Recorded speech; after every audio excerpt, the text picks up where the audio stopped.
आप सभी को नमस्कार। स्वागत है आप सभी का एमआर एकेडमी में। तो यहाँ पर आज हम बात करने वाले हैं 10th क्लास में साइंस सब्जेक्ट को लेकर चैप्टर नंबर 2, जो कि हमारा है एसिड, बेसिस एंड सॉल्ट्स। तो इससे पहले की क्लास में हमने बात की थी कि एसिड और बेस आपस में किस तरह से रिएक्शन करते हैं।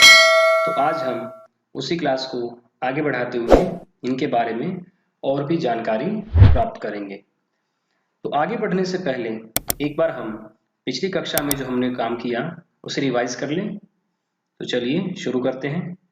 सबसे पहले हमने बात की एसिड के बारे में। एसिड जिनका टेस्ट सॉर होता है और ये H पॉजिटिव आयंस रिलीज करते हैं। इसके साथ ही हमने बात की थी कि ये ब्लू लिटमस को रेड में कन्वर्ट कर देते हैं। ब्लू को ये रेड में कन्वर्ट कर देते हैं। इसके बाद हमने बात की थी बेसिस की। तो बेसिस में हमने बात की थी कि ये टेस्ट में बिटर होते हैं, यानी कड़वे होते हैं।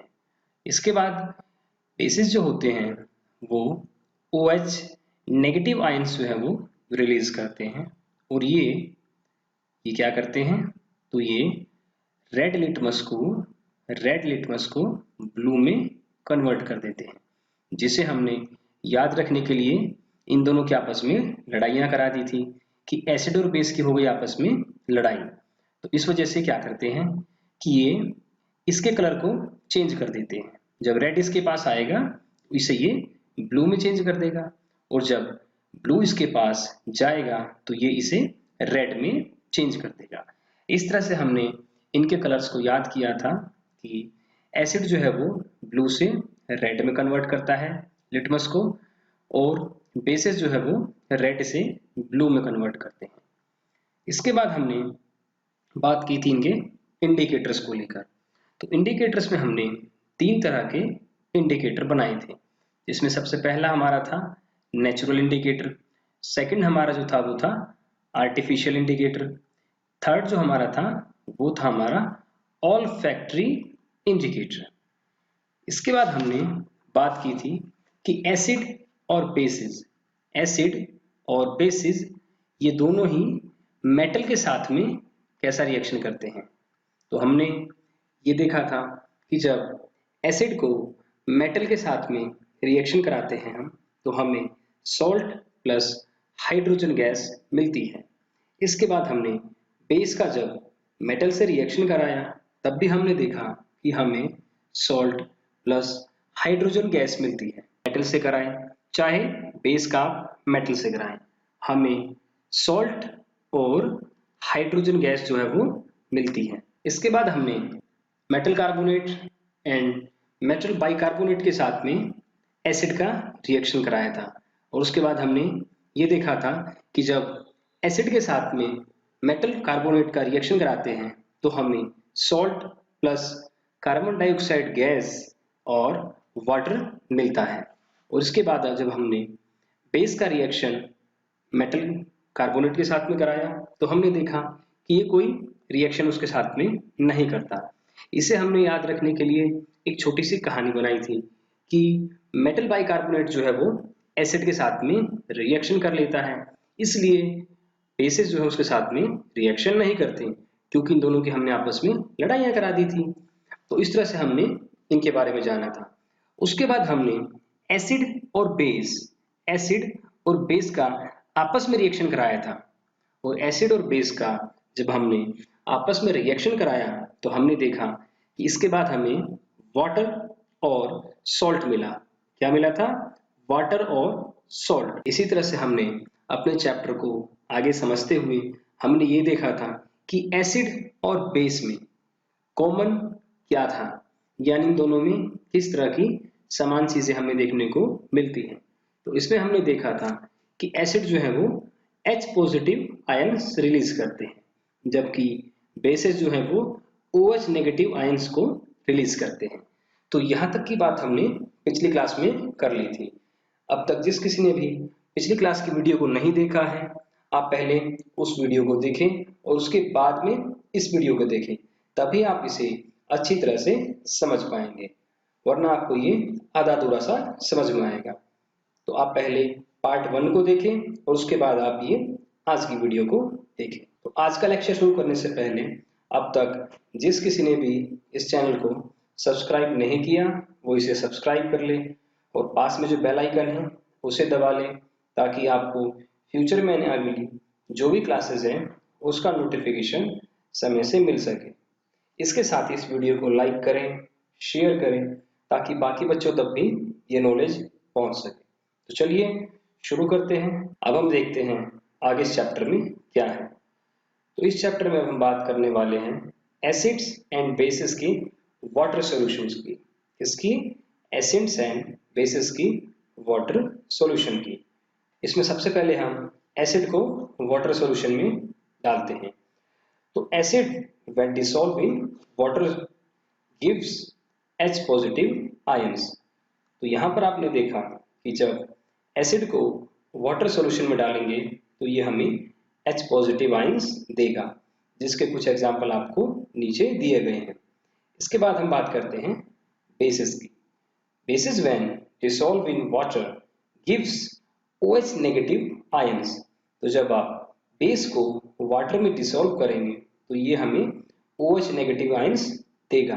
तो यहाँ पर आपने देखा जब हम बेस को या फिर एसिड को वाटर में डिसॉल्व करेंगे तो ये हमें H पॉजिटिव आयंस और बेस हमें OH नेगेटिव आयंस देगा। पर यहाँ पर आप एक बात का ध्यान रखें कि यहाँ पर जब हम इन दोनों को आपस में मिलाने की बात करते हैं, यानी कि एसिड्स या फिर बेस को पानी में डालने की बात करते हैं, तो इसमें हम ऐसा नहीं कर सकते कि एसिड के अंदर वाटर को डाल दें या फिर वाटर के अंदर एसिड को डाल दें। इसको डालने का एक प्रोसेस होता है। तो इन दोनों को वाटर सॉल्यूशन में डालने के लिए, उसमें मिलाने के लिए हम एक छोटी सी एक्टिविटी देखते हैं। तो इसके लिए हम सबसे पहले ये 2 बीकर ले लेते हैं, जिसमें फर्स्ट वाले में एसिड को रखते हैं और सेकंड वाले में हम वाटर को रखते हैं।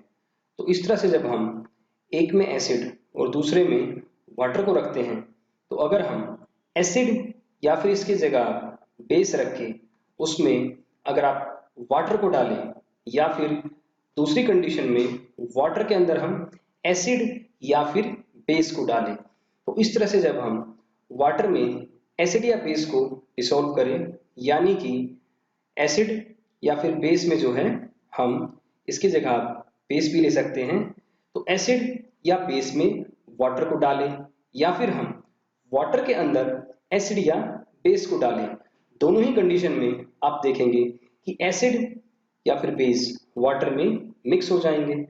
पर हमें इन दोनों ही प्रोसेस में से कौन सा प्रोसेस फॉलो करना चाहिए जो कि हमें दिक्कत ना करे, नुकसान ना दे। तो इसके लिए हमें हमेशा फर्स्ट वाला जो प्रोसेस है आपका वो फॉलो नहीं करना चाहिए, यानी कि आप एसिड के अंदर कभी भी डायरेक्टली वाटर को नहीं डालेंगे। इसके लिए आप हमेशा ही सेकंड वाला प्रोसेस फॉलो करेंगे, जिसमें आप वाटर के अंदर एसिड या बेस को डालेंगे। वाटर के अंदर जब हम एसिड को मिक्स करते हैं तो हमें इस सॉल्यूशन को थोड़ा सा हिलाते रहना चाहिए, जिससे कि ये आराम से मिल सके बिना नुकसान किए। तो अब हम बात करते हैं आगे। अब हम बात करते हैं यूनिवर्सल इंडिकेटर्स की। तो यूनिवर्सल इंडिकेटर के अंदर हम बात करने वाले हैं कि किस तरह से हम एसिड और बेस को चेक करते हैं कि इनमें से कौन सा एसिड है और कौन सा बेस। तो यूनिवर्सल इंडिकेटर के अंदर it is mixture of several indicators. It shows different colors at different concentration of H positive ions. In this solution, pH potential of hydrogen. तो यहाँ पर ये pH जो है इसकी full form potential of hydrogen है, और इसमें ये P is pompous word is taken from German language. इसमें जो P है जिसका जर्मन लैंग्वेज में पोम्पास मीनिंग निकलता है, ये जो वर्ड है वो जर्मन लैंग्वेज से लिया गया है। तो अब हम बात करने वाले हैं पीएच स्केल को लेकर, इस स्केल की हेल्प से हम कोई भी प्रोडक्ट, कोई भी सामान एसिडिक है, न्यूट्रल है या फिर एल्केलाइन है, इसका बड़ी आसानी से पता कर सकते हैं। तो चलिए देखते हैं पीएच इंडिकेटर को। तो पीएच स्केल के लिए हम नंबर जो है 0 से 14 तक नंबर को लेते हैं। 0 से 14 तक, इसमें 0 से 6 तक का जो नंबर है वो आपकी एसिडिक क्वालिटी को बताता है। इसके बाद 7 जो है ये आपस में, इसके बाद 7 जो है वो न्यूट्रल को रिप्रेजेंट करता है। एंड देन 8 से लेके 14 तक ये बताता है आपके एल्कलाइन नेचर को, या फिर आप कह सकते हैं बेस वाले नेचर को। तो यहां से आपने देखा 0 से लेकर, कहां से लेकर, 0 से लेकर 6 के बीच तक अगर कोई प्रोडक्ट ऐसा कलर देता है आपको तो वो एसिडिक क्वांटिटी, तो वो एसिडिक होगा। और अगर 7 नंबर जो है वो न्यूट्रल को रिप्रेजेंट करता है। इसके बाद 8 से लेकर 14 तक ये जो है ये एल्कलाइन को रिप्रेजेंट करते हैं। तो ये है पीएच स्केल। इसमें हम 0 to 14 नंबर डालते हैं और इसकी हेल्प से आप चेक करते हैं कि कोई भी प्रोडक्ट एसिडिक है, न्यूट्रल है या फिर एल्कलाइन है। अब हम बात करते हैं आगे। तो इसी के अंदर हम दूसरा स्केल बनाएंगे जिसमें हम H पॉजिटिव आयंस और OH नेगेटिव आयंस की हेल्प से पता करेंगे कि कौन सा प्रोडक्ट जो है वो एसिडिक है और कौन सा बेसिक। तो यहाँ पर आपने देखा ये 0 से लेके 7 एंड देन 7 to 14। तो यहाँ पर भी 7 जो है आपके न्यूट्रल को बता रहा है। 7 जो है वो न्यूट्रल को रिप्रेजेंट करता है। और 7 से जब आप लेफ्ट साइड चलते हैं, 7 से जब आप लेफ्ट हैंड साइड चलते हैं तो इस साइड की तरफ एसिडिक नेचर इंक्रीजिंग, यानी जो प्रोडक्ट होगा उसका एसिडिक नेचर जो है वो इंक्रीज होगा। जैसे कि आप ये कलर भी देख रहे हैं, जब आप लेफ्ट की तरफ चल रहे हैं तो यहाँ पर ये H पॉजिटिव आयंस जो है वो बहुत ज्यादा हो रहे हैं। तो इस वजह से जो है ये एसिडिक नेचर इसमें इंक्रीज होगा यहाँ पर। और इसके बाद आप जब 7 से राइट साइड की तरफ चलते हैं, 7 से जब आप राइट साइड की तरफ चलते हैं तो यहाँ पर बेसिक नेचर इंक्रीजिंग। तो यहाँ पर आप देखेंगे कि जो प्रोडक्ट होगा उसका बेसिक नेचर इंक्रीज होगा, यानी कि वो बढ़ेगा। तो यहाँ पर जैसे जैसे हम 7 से आगे जाएंगे तो यहाँ पर ये OH नेगेटिव आयंस जो है वो बढ़ते जा रहे हैं। यहाँ पर देखा आपने ये कम है, यहाँ पर थोड़ा सा और ज्यादा होगा। इस तरह से ये बढ़ता ही जा रहा है। तो इस तरह से हम कह सकते हैं 7 हुआ हमारा न्यूट्रल, 7 से लेफ्ट साइड हम जाएंगे तो हमारा एसिडिक नेचर होगा। उसके बाद हम 7 से राइट साइड जाएंगे तो हमारा होगा बेसिक नेचर। और जब हम 7 से लेफ्ट साइड जाएंगे तो हमारे जो H पॉजिटिव आयंस हैं, H पॉजिटिव जो आयन है वो इंक्रीज होंगे। और जब हम 7 से राइट साइड जाएंगे तो हमारे OH नेगेटिव वाले आयंस क्या होंगे, ये वाले इंक्रीज होंगे।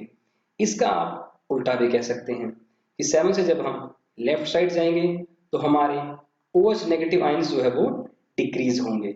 और जब हम 7 से राइट साइड जाएंगे तो हमारे H पॉजिटिव वाले आयंस जो है वो डिक्रीज होंगे। तो यहाँ पर 7 से आगे OH नेगेटिव आयंस इंक्रीज और H पॉजिटिव आयन डिक्रीज।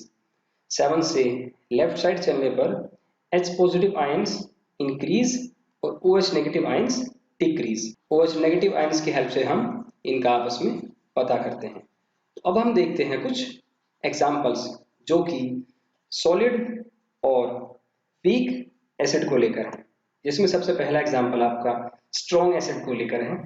तो सबसे पहला एग्जांपल इसमें हमारा HCl हाइड्रोक्लोरिक एसिड, देन दूसरा हमारा H2SO4, तीसरा हमारा HNO3। तो ये हमारे कुछ एग्जांपल हैं जो हमारे स्ट्रॉन्ग एसिड वाले हैं। यानी कि इनके अंदर H पॉजिटिव आयंस जो है वो बहुत ज्यादा मात्रा में होंगे। इसके बाद हम बात करते हैं वीक एसिड्स की। वीक एसिड्स के अंदर हमारे H2CO3, दूसरा एग्जाम्पल हमारा CH3COOH। तो ये हमारे कुछ वीक एसिड्स हैं जिनके अंदर हमारे H पॉजिटिव आयन जो है वो बहुत ही कम क्वांटिटी में होंगे। इसके बाद हमारा वीक बेसिस। तो वीक बेसिस के अंदर हमारा NH4OH, ये हमारा वीक बेस के अंदर आता है। और उसके बाद हमारा स्ट्रॉन्ग बेसिस जिसमें कि NaOH, KOH, CaOH2। तो ये हमारे कुछ स्ट्रॉन्ग बेसिस के हुए एग्जाम्पल।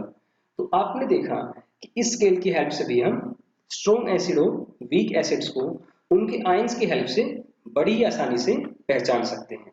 तो अब हम बात करते हैं आगे। आगे जो हम बात करने वाले हैं वो बात करने वाले हैं कि हमारी बॉडी जो है वो किस पीएच पर काम करती है। तो हमारी बॉडी 7 टू 7.8 पीएच के बीच में, यानी आप कह सकते हैं 7 टू 7.8 तक के बीच का पीएच अगर हमारी बॉडी का रहेगा तो हमारी बॉडी में किसी तरह की कोई दिक्कत नहीं होगी। पर जैसे ही 7 से हमारा पीएच कम हो जाएगा और 7.8 से ज्यादा हो जाएगा तो हमारी बॉडी में हमें दिक्कतें आ सकती हैं, पेट दर्द हो सकता है और भी कई तरह की परेशानियां हो सकती हैं, जिसके लिए हमें डॉक्टर के पास भी जाना पड़ सकता है। तो उसके लिए हमें हमारी बॉडी का पीएच 7 टू 7.8 तक मेंटेन रखना चाहिए। इसके बाद हम बात करते हैं कि जब आप देखते हैं आसमान में बारिश होती है तो उस बारिश का भी कोई पीएच होता है। उस बारिश का जो पीएच होता है वो 5.6 से अगर नीचे हो जाए, कम हो जाए, तो उस वाली रेन को आप बोलेंगे एसिडिक रेन, हिंदी में कहेंगे अम्लीय वर्षा। तो एसिड रेन जो होती है वो पीएच के 5.6 से नीचे हो जाने के कारण होती है। इसके बाद हम बात करते हैं आवर स्टमक प्रोड्यूस HCl, कि हमारा जो स्टमक है यानी हमारा जो पेट है वो HCl हाइड्रोक्लोरिक अम्ल को प्रोड्यूस करता है, जिससे कि हमें हमारे फूड डाइजेशन में हेल्प मिलती है। इसके बाद हम बात करते हैं दांतों की। Tooth decay start when pH of mouth less than 5.5। तो यहाँ पर हम अपने दांतों की बात करेंगे जिनका पीएच अगर 5.5 से कम हो जाता है तो हमारे दांत झड़ने लगते हैं या कह सकते हैं टूटने लगते हैं, इनमें से बदबू आने लगती हैं और भी कई तरह की बीमारियां हो जाती हैं। तो इसके लिए हमें हमारे दांतों को सुबह शाम रोजाना साफ करना चाहिए, जिससे कि हमारे दांतों का पीएच मेंटेन रहे। अब हम बात करते हैं कि plants need specific pH for their healthy growth, कि हमारे जो प्लांट्स हैं उन्हें प्रॉपर स्पेसिफिक पीएच जो है वो उनकी हेल्थी ग्रोथ के लिए चाहिए होता है। इसके बाद हम बात करते हैं सेल्फ डिफेंस बाय एनिमल, कि हमारे ये जो एनिमल होते हैं, जैसे कि आपने मधुमक्खियां देखी हैं, तो मधुमक्खी जब काटती है उसे कहते हैं कि इसने डंक मारा है, तो उसमें से हमें मेथेनोइक एसिड रिलीज होकर हमारी बॉडी में छोड़ देती हैं, जिससे कि वहां पर बहुत ज्यादा पेन होता है, तो उसमें होता है एसिड। तो ये कुछ बातें हैं जो हमने अभी डिस्कस की। अब हम देखते हैं, तो अब हम बात करने वाले हैं केमिकल्स फ्रॉम कॉमन सोर्स। तो अब हम चैप्टर को लास्ट स्टेज पर ले जाते हुए, जहां से हमारा चैप्टर खत्म हो जाएगा, ये हमारा लास्ट टॉपिक है इस चैप्टर का, केमिकल्स फ्रॉम कॉमन सोर्स। तो इसमें हम सबसे पहले देखेंगे सोडियम हाइड्रोक्साइड की। तो कॉमन सोर्स के अंदर हम बात करेंगे सबसे पहले सोडियम हाइड्रोक्साइड की, जिसे हम NaOH से रिप्रेजेंट करते हैं। इसके बाद हम बात करेंगे ब्लीचिंग पाउडर की, जिसके लिए हम CaOCl2 इससे इसे रिप्रेजेंट करते हैं। इसके बाद हम बात करेंगे बेकिंग सोडा की। तो बेकिंग सोडा के लिए हम NaHCO3 से इसे रिप्रेजेंट करते हैं। इसके बाद हमारा वॉशिंग सोडा। वॉशिंग सोडा के लिए हम Na2CO3.10H2O इससे इसे हम रिप्रेजेंट करते हैं। और इसके बाद हमारा लास्ट प्लास्टर ऑफ पेरिस, जिसके लिए हम CaSO4.1/2H2O इसके थ्रू हम इसे रिप्रेजेंट करते हैं। तो अब हम बात करने वाले हैं केमिकल्स फ्रॉम कॉमन सॉल्ट्स। तो कॉमन सॉल्ट्स के थ्रू हमें जो केमिकल्स मिलते हैं उनमें से अब हम वन बाय वन करके इन्हें डिस्कस करेंगे। तो क्या आप तैयार हैं? चलिए शुरू करते हैं। The common salts thus obtained is an important raw material for various materials of daily use such as sodium hydroxide, baking soda, washing soda, bleaching powder and many more. Let us see how one substance is used for making all these different substances.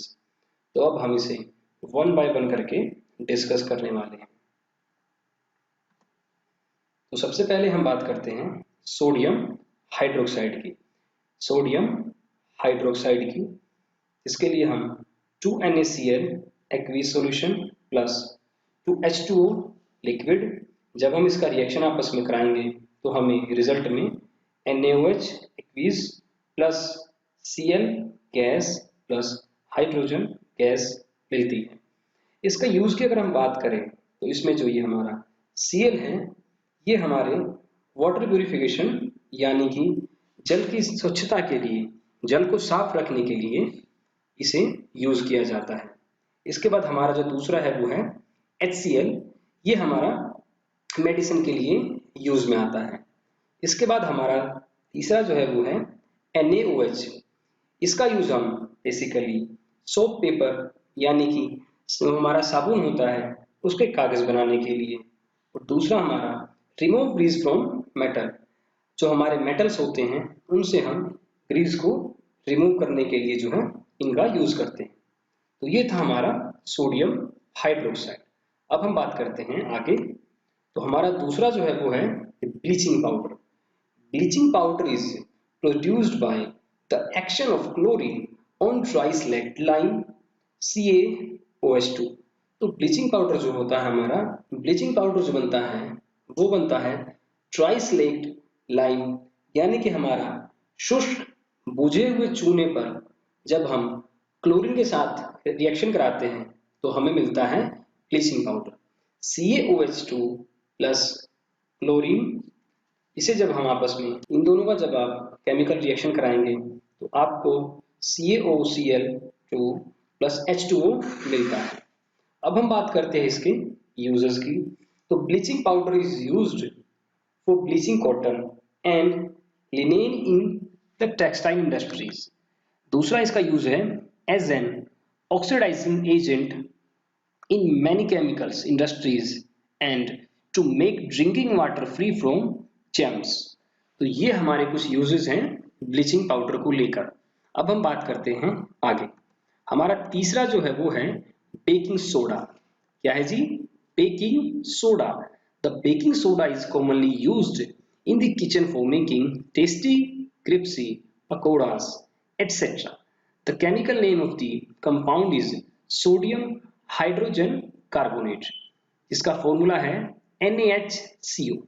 तो ये हमारा है baking soda, जिसका use हम crispy पकोड़े बनाने के लिए करते हैं। तो किचन में जब हमें आपको पकोड़े खाने होते हैं तो उसमें हम इसे बनाने के लिए बेकिंग सोडे का यूज करते हैं। इसके साथ ही हम इसके और भी यूज देखते हैं। तो uses of baking soda for making baking powder, baking soda plus tartaric acid NaHCO3 plus H positive, ये जो हमें रिएक्शन करके देंगे वो देंगे CO2 gas plus H2O plus sodium salt of acid.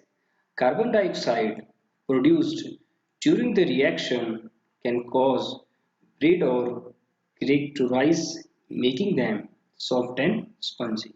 तो इसका यूज हम जब केक बनाते हैं तो उसे मुलायम और स्पंजी बनाने के लिए इसका यूज करते हैं।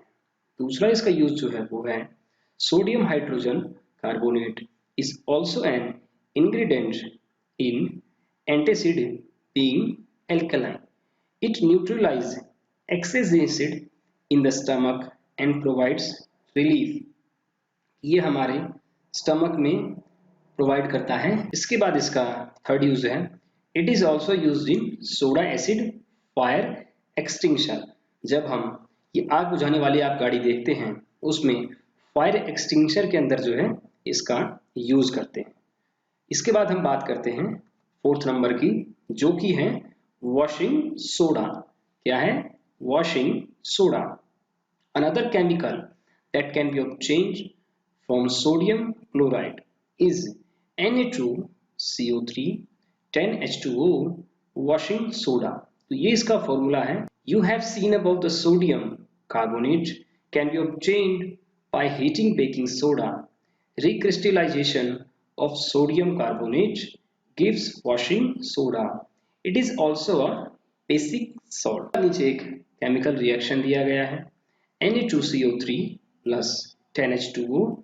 जब आपस में दोनों ही रिएक्टेंट आपस में रिएक्शन करेंगे तो हमें प्रोडक्ट में मिलता है Na2CO3 10H2O, यानी कि वॉशिंग सोडा।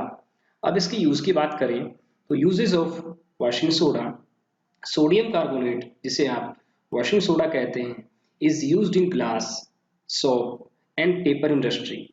तो जब भी ये आप देखते हैं तो ये जो ग्लास है, साबुन है और पेपर इंडस्ट्रीज हैं, इनके अंदर वॉशिंग सोडा का यूज करते हैं। इसके बाद it is used in the manufacture of sodium compound such as borax. इसके बाद इसका third use, sodium carbonate can be used as a cleaning agent of domestic purpose. घर में साफ सफाई के लिए भी इसका यूज आप कर सकते हैं। इसके बाद it is used for removing permanent hardness of water. तो ये वाटर से उसकी परमानेंट हार्डनेस को रिमूव करने के लिए भी यूज किया जाता है। इसके बाद हम बात करते हैं पांचवें और आखिरी की, जो कि है प्लास्टर ऑफ पेरिस, जिसका फॉर्मूला है CaSO4.1/2H2। तो ये है प्लास्टर ऑफ पेरिस का chemical formula. On heating gypsum at 373 Kelvin, it loses water molecules and become calcium sulfate hemihydrate CaSO4.1/2H2O। This is called plaster of Paris. Plaster of Paris is a white powder and on mixing with water it changes to gypsum, once again giving a hard solid mass। तो ये है आपका plaster of Paris. अब बात करते हैं इसके uses की। तो uses of plaster of Paris. Plaster of Paris, the substance which doctor use as plaster for supporting fractured bones in right position। तो आपने देखा है कि जब भी कोई हड्डी टूट जाती है या अपनी जगह से खिसक जाती है तो डॉक्टर वहां पर प्लास्टर बांध देते हैं, वो यही होता है प्लास्टर ऑफ पेरिस। इसके बाद plaster of Paris is used for making toys such materials for decoration. तो इसका यूज जो है टॉयज बनाने के लिए, डेकोरेशन के मटेरियल बनाने के लिए भी किया जाता है। इसके बाद फॉर मेकिंग सरफेस स्मूथ, तो सरफेस को स्मूथ बनाने के लिए भी जो है इसका यूज करते हैं। तो ये था आपका chapter acids, basis and salts, जिसके बारे में हमने बात की। अब भी अगर किसी बच्चे को किसी तरह की कोई दिक्कत, डाउट हो तो वो नीचे कमेंट बॉक्स में कमेंट कर सकता है।